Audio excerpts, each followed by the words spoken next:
आज आप सुने मासिक शिवरात्रि व्रत कथा। मासिक शिवरात्रि भगवान शिव और शक्ति के संगम का एक खास पर्व है। हिंदू पंचांग के अनुसार हर महीने के कृष्णा पक्ष के 14वां दिन को मासिक शिवरात्रि मनाई जाती है। इस व्रत से व्यक्ति को न सिर्फ अपनी इंद्रियों को नियंत्रित करने में मदद मिलती है, बल्कि उस क्रोध, ईर्ष्या, अभिमान जैसी भावनाओं को रोकने में भी यह व्रत मदद करता है।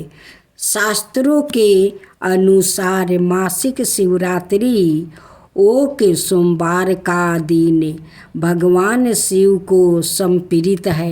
हिंदू धर्म में मासिक शिवरात्रि का खास महत्व है, जहाँ शिव के भक्त साल में एक बार बड़ी ही धूमधाम से महाशिवरात्रि मनाते हैं।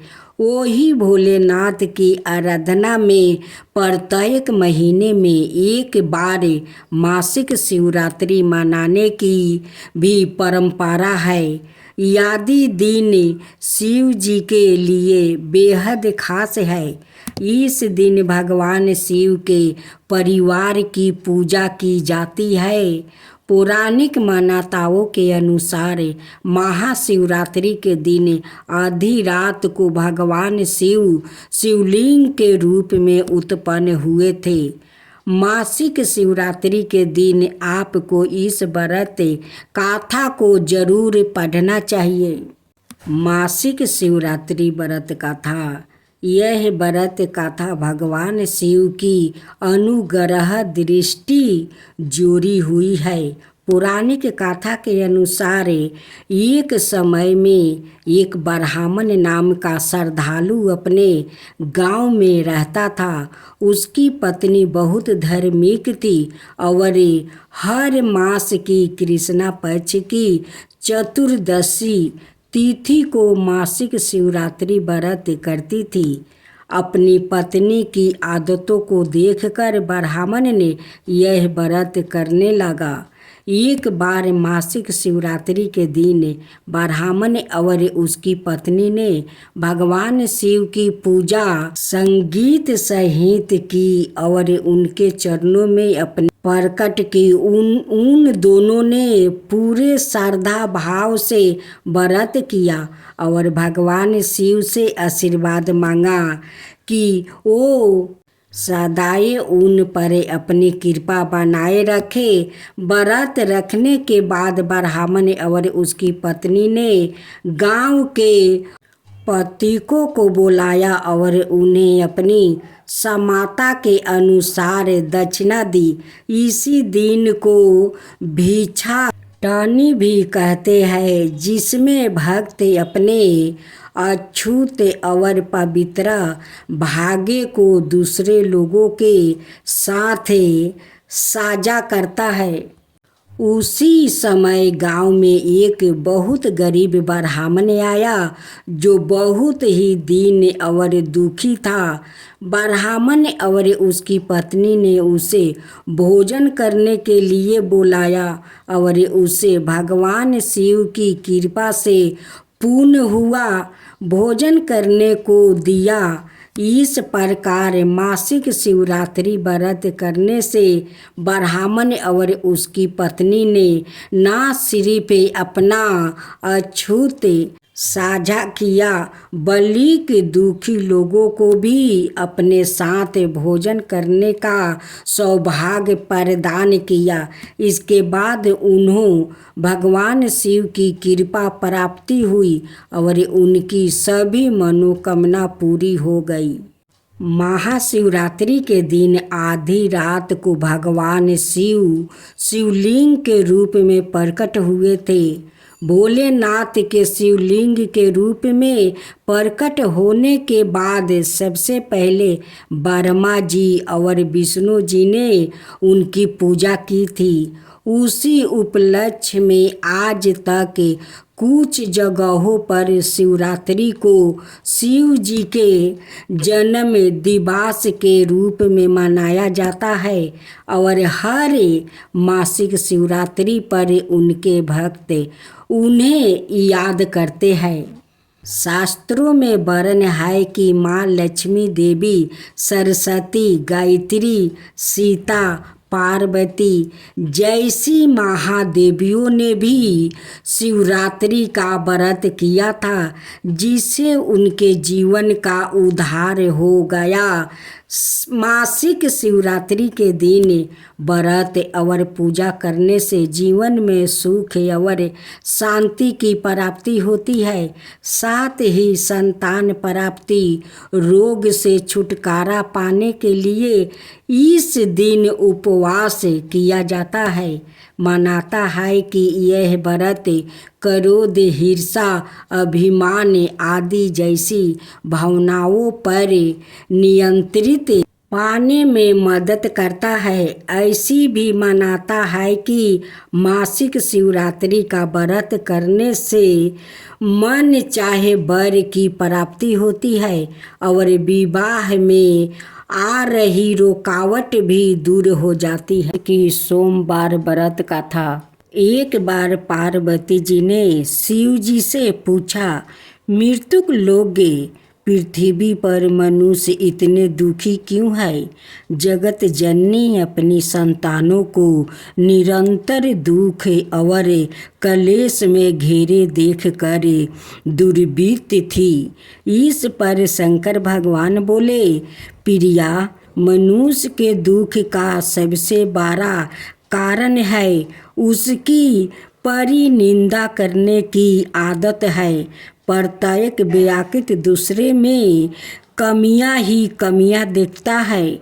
उसे सामने वाला व्यक्ति हर परिस्थिति में गलती ही गलती है। भगवत भजन के स्थान पर परिनिंदा में ही लीन रहता है और अपने आप को महान और निष्पाप सिद्ध करने में लगा रहता है। इस बात को सुनकर पार्वती जी कुछ बोली तो नहीं, पर सहमत भी नहीं हुई। भोलेनाथ उनकी शंका को समझ गए। बहुत दिन हो गया है, कहीं घूमने गया हूँ, चलो पृथ्वी पर घूम कर आते हैं। शंकर भगवान ने देवी का मन बहलाने के लिए कहा। इस प्रस्ताव से पार्वती जी बहुत प्रसन्न हुई और तुरंत तैयार हो गई। पति के साथ घूमने जाने का अवसर था, इसलिए उन्होंने सुंदर सुंदर वस्तु पहने, खूब श्रृंगार किया और लवणीयमयी तरुणी के रूप में शिव जी के समीप आई। पर यह क्या, शंकर भगवान जैसे थे, जहाँ थे वही वैसे ही बैठे हुए थे। पार्वती जी थोड़ा नाराज होकर बोली, क्यों, क्या चलना नहीं है? आप अभी तक तैयार नहीं हुए? भगवान शंकर पत्नी का मनोहक रूप देखकर प्रसन्नता से उन्हें निहारते हुए बोले, मैं तो आज एक वृद्ध के रूप में पृथ्वी पर घूमने जाऊंगा। यह बात पार्वती जी को पसंद तो नहीं आई, पर पति के साथ घूमने जाने के उत्साह में उन्होंने कोई बहस भी नहीं की और शिव जी की सवारी नंदी बैल को चलने का आदेश दे दिया। शिव जी, पार्वती और नंदी पृथ्वी पर एक वृद्ध पुरुष, तरुणी, सुंदर स्त्री और बैलों की सवारी के रूप में विचरण करने लगे। जब वो सब पहले गांव के समीप पहुँचे तो कुछ लोगों की नज़र उन पर पड़ी। वो लोग उन्हें देखकर हंसने लगे। एक व्याकुल दूसरे से बोला, वह क्या जोड़ी है। दूसरा आगे बढ़कर बोला, और उस पर से अकल तो देखो, सवारी साथ में है फिर भी दोनों पैदल चल रहे हैं। इस तरह से कई प्रकार से उपवास करते हुए उन्होंने इन तीनों का आगे बढ़ना लगभग मुश्किल कर दिया और उनका मजाक उड़ाते हुए झुंड बनाकर उनके पीछे पीछे चलने लगे। उस झुंड ने अगले गांव तक उनका पीछा किया। अगले गांव में प्रवेश करने से पहले पार्वती जी ने शिव जी से कहा, लोग मजाक उड़ा रहे हैं, ऐसा करते हैं आप नंदी पर बैठ जाइए और मैं पैदल आपके साथ चलती हूँ। जैसी तुम्हारी इच्छा कल्याणी। मध्य मध्य मुस्कुराते हुए भोले शंकर अपनी भारी भार काम देही के साथ किसी तरह नंदी पर विराजमान हुआ। पर यह क्या, पिछले गांव जैसा ही स्वागत इस गांव में भी उनका हुआ। लोगों तरह तरह के ताने बिरीद के रूप में भोला बाबा को देखने लगे। आपस में लोग बातें बनाने लगे, कैसा बूढ़ा है, कोमल सुकुमार स्त्री पैदल चल रही है और आप आराम से सवारी कर रहे हैं। कलयुग है भाई, कलयुग है। मन चलो ना तो देवी का चलना ही दूभर कर दिया। किसी तरह भीड़ से बचते बचते यह तीनों गिरते पड़ते गांव के बाहर पहुँचे। अब की बारी देवी की थी।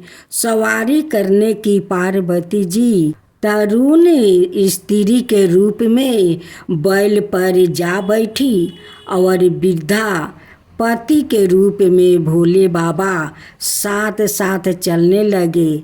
अगले गांव के कुएं पर स्त्रियां पानी भर रही थी।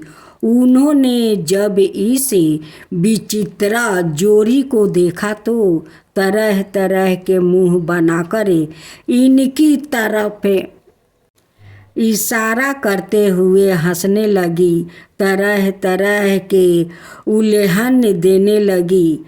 तरुण स्त्री की ओर उंगली दिखाते हुए एक ने कहा, अरे तुझे लाज नहीं आती, बूढ़ा पति पैदल चल रहा है और तू रानी बनी सवारी कर रही है।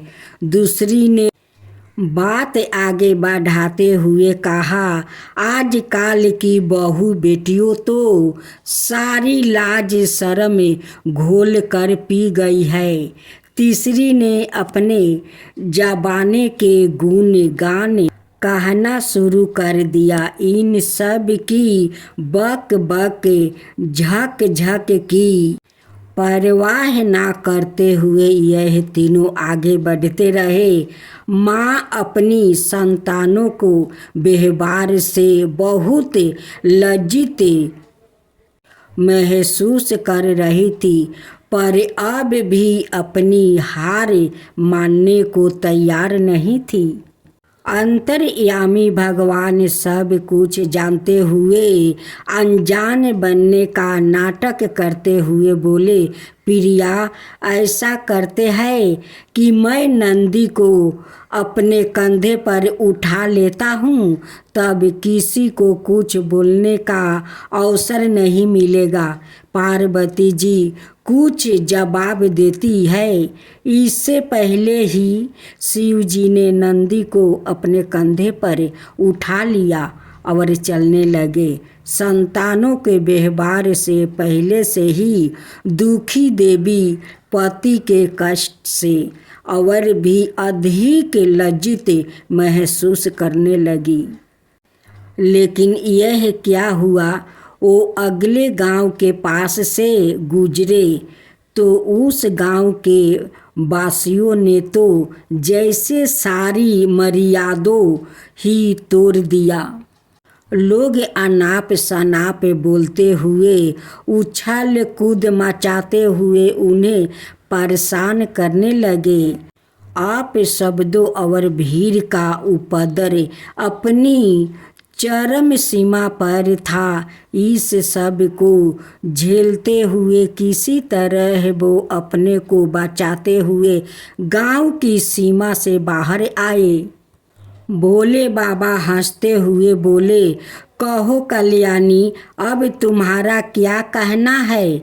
अपने देवता के सामने अपनी अभद्रा संतान के क्रियाकल्पों से देवी बहुत शर्मिंदा महसूस कर रही थी। खिसिया कर मुस्कुराते हुए उन्होंने कहा, आप ही सही है भगवान। मनुष्य अपने कर्मों की वजह से ही दुखी है और नरक जैसा जीवन जीने को मजबूर है। आप कभी भी परनिंदा या किसी का उपवास उड़ाने से पहले रुके, जरा सोचे, कहीं सामने वाले को रूप में हमारे आराध्या हमारी परीक्षा लेने के लिए तो नहीं खड़े हैं। आज शुक्रवार का दिन है। आप सुने माँ लक्ष्मी और तुलसी एक गरीब औरत की कहानी। एक गांव था। उस गांव में एक गरीब औरत रहती है। उस औरत हमेशा माँ लक्ष्मी और तुलसी का हमेशा नाम जपती रहती है। जब सोने जाती है तो लक्ष्मी और तुलसी के नाम लेकर सोती है। जब राह चलती है तभी लक्ष्मी और तुलसी के नाम लेकर वो राह चलती है। जब उस औरत का भूख प्यास लगता है तो वो एक तुलसी पाता चबा कर एक गिलास पानी पी लेती है। उनकी दरवाजे पर जितना भूखे प्यासे आते हैं उन्हें भी एक तुलसी के पाता देती है और एक गिलास पानी पिला देती है। लेकिन हाँ, अपने दरवाजे से खाली लौटने नहीं देती है। उनका पास कुछ भी नहीं था कि वो दान कर सके। उनके पास बस एक तुलसी पाता और एक गिलास जल। यही गरीबों को वो तुलसी पाता देकर उन्हें प्यास बुझा देती थी या कहती है कि मेरे पास तो तुलसी पाता और इस जल के सिवा कुछ नहीं है, यही आप ग्रहण कीजिए। उस औरत में तो सबर संपन्न गुण था। बहुत उनके हृदय में माया ममता था कि अगर मेरे पास धन होता तो मैं अपना गरीबों में धन बांटती, लेकिन मेरे पास तो कुछ नहीं है कि मैं बांट सकूं। जो बस्ती में उस औरत रहती है उस बस्ती के बहुत लोग गरीब था। जो गरीब को देखकर उन्हें बहुत तकलीफ होता था। एक दिन की बात है, माँ लक्ष्मी और तुलसी दोनों बूढ़ा का रूप धरती है और उस औरत के दरवाजे पर आती है। कहती है कि मुझे बहुत चलते चलते गर्मी लग गया है, मेरे शरीर से इतना पसीना बह रहा है, मैं कहाँ शांत करूं, कहाँ थोड़ा हवा पाऊं कि मेरा शरीर को शांत मिले। तब उस औरत अपना घर के अंदर दोनों को ले जाती है। टूटा हुआ चौकी था और एक फटे फूटे उनकी पास गुदरा था। उसी गुदरा को उस चौकी पर बिछाई थी। उसी पर माँ लक्ष्मी और तुलसी को ले जाती है और सुला कर, उनके घर में तो पंखा था नहीं, अपनी आंचल से हवा देती है। सुबह से शाम हो गया हवा देते देते, शाम से फिर सुबह हो गया। वो हवा एक समान देती है, लेकिन उनकी आँखें एक पल के लिए नहीं झपकती है। वो एक समान अपना आंचल से हवा देती है। माँ लक्ष्मी और तुलसी का सारा शरीर का पसीना बहकर उस गुदरा भीज गया। गुदरा भीजने के बाद गुदरा मखमल में बदल गया, चौकी सोना में बदल गया। माँ लक्ष्मी कहती है कि जो तुम हम दोनों को सुख दी है, उसका सुख तुम्हें मिलेगा, ज़रूर मिलेगा। माँ लक्ष्मी सोना का सूप देती है या कहती है कि ये सूप में जो कुछ तुम झाड़ोगी वो तुम्हें सोना बन जाएगा। माँ तुलसी कहती है कि तुम जितना दान करोगी तुम्हारा कभी कमी नहीं होगा। उस औरत ने जो भी अन्न उस सूप में लेकर झाड़ती है वो सोना में बदल जाता है। अब तो उस औरत ने सारे बस्ती में सभी गरीबों को जब जब अन्न लेकर झाड़ती है सोना में बदल जाता है, ले जाकर वो गरीबों में बांट देती है। सभी बस्ती वालों को वो अमीर बना देती है। उसका पीछे वो अमीर बनती है। उस औरत का सोच कितना धार्मिक थी, जो दूसरे के बारे में सोचती थी लेकिन अपना बारे में कभी नहीं सोचती थी। वो भगवान से यही दुआ करती थी कि हे भगवान, मेरे बस्ती के सभी गरीबों को अमीर बना दीजिए। लेकिन अपना लिए वो कुछ नहीं मांगती थी। लेकिन उस औरत ने उसी शुभ के कारण अपना सभी बस्ती वासियों को अमीर बना दिया। माँ लक्ष्मी और तुलसी कहती है कि तुम धन हो बेटी, तुम धन हो। तुम ऐसे ही लुटाते रहो, गरीब को ऐसे ही दान करते रहो, तुम्हारा कभी कमी नहीं होगा। हम लोग का आशीर्वाद तुम्हारा सर पर हमेशा रहेगा। हे माँ लक्ष्मी, जैसे उस औरत को आप दुख समझी वैसे ही सबको दुख तकलीफ समझिए। हे माँ तुलसी, जैसे उस औरत को दुख समझी वैसे ही आप सबको समझिए, सबके ऊपर अपना कृपा बनाए रखिए। तुलसी माता की जय हो, लक्ष्मी माता की जय हो। अब साथ में सुनेंगे लपसी तपसी की कथा। एक लपसी था, एक तपसी था। तपसी हमेशा भगवान की तपस्या में लीन रहता था। लपसी रोजाना सावा शेर की लपसी बनाकर भगवान का भोग लगाकर जिमा लेता था। एक दिन दोनों लड़ने लगे। तपसी बोला, मैं रोज भगवान की तपस्या करता हूँ, इसलिए मैं बारा हूँ। लपसी बोला, मैं रोज भगवान को सावा शेर लपसी का भोग लगाता हूँ, इसलिए मैं बारा हूँ। नारद जी वहाँ से गुजर रहे थे। दोनों को लड़ता देख कर उनसे पूछा कि तुम क्यों लड़ रहे हो। तपसी ने खुद के बारा होने का कारण बताया और लपसी ने अपना कारण बताया। नारद जी बोले, तुम्हारा फैसला मैं कर दूंगा। दूसरे दिन लपसी और तपसी नहाकर अपनी रोज की भांति करने आए तो नारद जी ने छुप कर 1.25 की एक एक अंगूठी उन दोनों के आगे रख दिया। तपसी की नजर जब अंगूठी पर पड़ी तो उसने चुपचाप अंगूठी उठाकर अपने नीचे दबा लिया। लपसी की नज़र अंगूठी पर पड़ी, लेकिन उसने ध्यान नहीं दिया। भगवान को भोग लगाकर लपसी खाने लगा। नारद जी सामने आए तो दोनों ने पूछा कि कौन बारा है। तो नारद जी ने तपस्वी से खारा होने को कहा। वो खारा हुआ तो उसके नीचे दबी अंगूठी दिखाई पड़ी। नारद जी ने तपस्वी से कहा, तपस्या करने के बाद भी तुम्हारी चोरी करने की आदत नहीं गई, इसलिए लपसी बारा है और तुम्हें तुम्हारी तपस्या का कोई फल भी नहीं मिलेगा।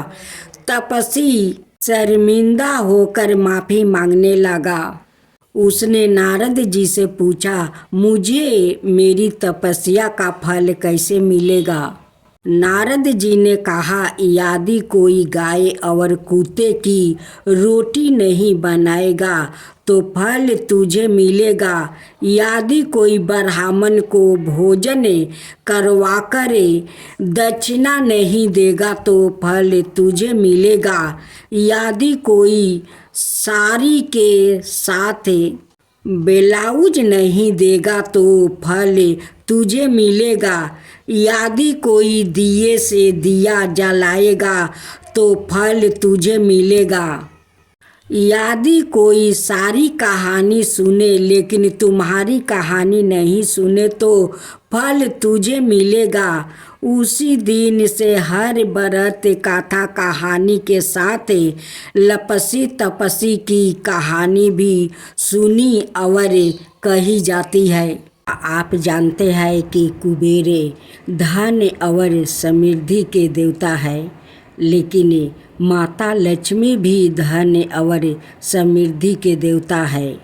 कुबेर और लक्ष्मी दोनों को ही हमारे लिए सौभाग्य और समृद्धि लाने वाला माना जाता है, लेकिन कुबेर की पूजा विशेष रूप से दुकानदारों और व्यापारियों द्वारा उनके व्यवसाय में सौभाग्य लाने के लिए की जाती है। इस लघु कथा में कुबेर और गणेश मुख्य पात्र है, जहाँ अभिमानी कुबेर एक बार योजना करता है। गणेश और कुबेर की उत्पत्ति की कहानी है। एक बार की बात है, पूंजी धन और समृद्धि के देवता भगवान कुबेर ने एक भाव समारोह आयोजित करने का फैसला किया।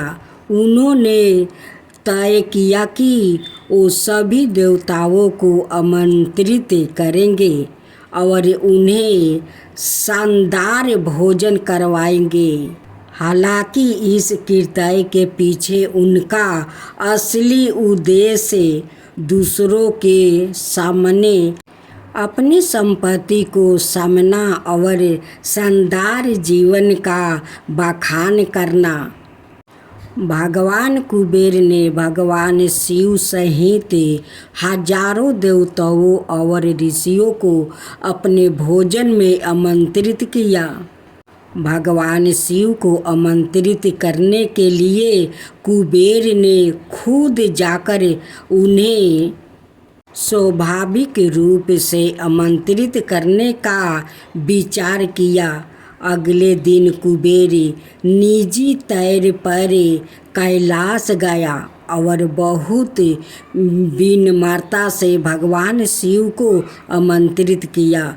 सबसे महान शिव जानते थे कि कुबेर का अपने धन का दिखावा करने का असली मकसद था क्या है, इसलिए उन्होंने कुबेर को सबके शिव आने की भोजन बनाई। शिव ने कुबेर से कहा कि कुछ कारणों से वो समारोह में शामिल नहीं हो पाएंगे।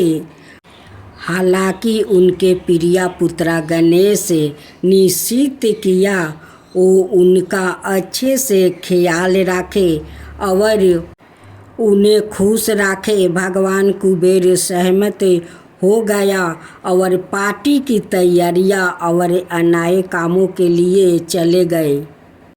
अगले दिन सभी लोग पार्टी में आए और भगवान कुबेर के धन और विलासिता को देखकर आश्चर्यचकित हो गए। छोटे गणेश भी पार्टी में आया। कुबेर ने सवाए गणेश का दरवाजे पर स्वागत किया और उन्हें महल के अंदर ले गया। फिर गणेश को दोपहर के भोजन के लिए खाने की महान रसोइयों द्वारा मेहमानों के लिए 500 से अधिक विभिन्न पदार्थों तैयार किया गया था। जैसे ही गणेश ने खाना शुरू किया, सभी उन्हें देखकर हैरान रह गया। भगवान गणेश ने एक ही घंटे में सारा खाना खा लिया और खाना मांगा। कुबेर ने और भोजन लाने का आदेश दिया। ठीक इसी तरह गणेश ने उन्हें परोसा गया। सारा भोजन खा लिया। कुछ ही मिनटों में उन्होंने आए मेहमानों के लिए रखा सारा खाना भी साफ कर दिया। भगवान कुबेर चिंतित और परेशान थे क्योंकि सारा खाना खत्म हो गया था और छोटे गणेश अभी भी और मांग रहे हैं। भगवान कुबेर ने विनम्रता से गणेश को समझाया कि जब तक रसोइयों और भोजन तैयार ना कर ले तब तक प्रतीक्षा करे, लेकिन उन्होंने ऐसा करने से मना कर दिया और गुस्से में और भोजन मांगने लगे। कुछ ही समय में भगवान गणेश ने महल में रखी प्लेट, कटोरी, मंच, कुर्सियों और अन्य सभी विलासिता की वस्तुओं खाना शुरू कर दिया। भगवान कुबेर तुरंत शिव के पास गया, उन्हें पूरी कहानी सुनाई और मदद मांगी। शिव ने उनकी कहानी सुनी और उन्हें प्यार, दया और प्रेम की भावना के साथ गणेश को मुट्ठी भर भुने हुए चावल परोसने के लिए कहा। भगवान कुबेर महल में वापस गया और प्यार और स्नेह के साथ भगवान गणेश को मुट्ठी भर भुने हुए चावल दिया। अंत में गणेश जी का पेट भर गया और उन्होंने भगवान कुबेर को धन्यवाद दिया। कुबेर समझ गया कि शिव का वास्तव में क्या मतलब था और उन्हें सबक मिल गया। गणेश और कुबेर की कहानी से सीख क्या मिला? गणेश और कुबेर की कहानी का नैतिक यह है कि किसी को अपनी संपत्ति, धन और विलासिता का प्रदर्शन दूसरों के सामने नहीं करना चाहिए। जिनके पास यह चीज़ें नहीं है, बहुत ज़्यादा धन होना कोई बड़ी बात नहीं है, लेकिन एक बार दिल होना ही सबसे ज़्यादा महान रखता है। हमें कभी भी ऐसे व्यक्ति का मजाक नहीं उड़ाना चाहिए जो अमीर या समृद्धि नहीं है, लेकिन उसके प्रति स्नेह और दयालुता दिखाता है।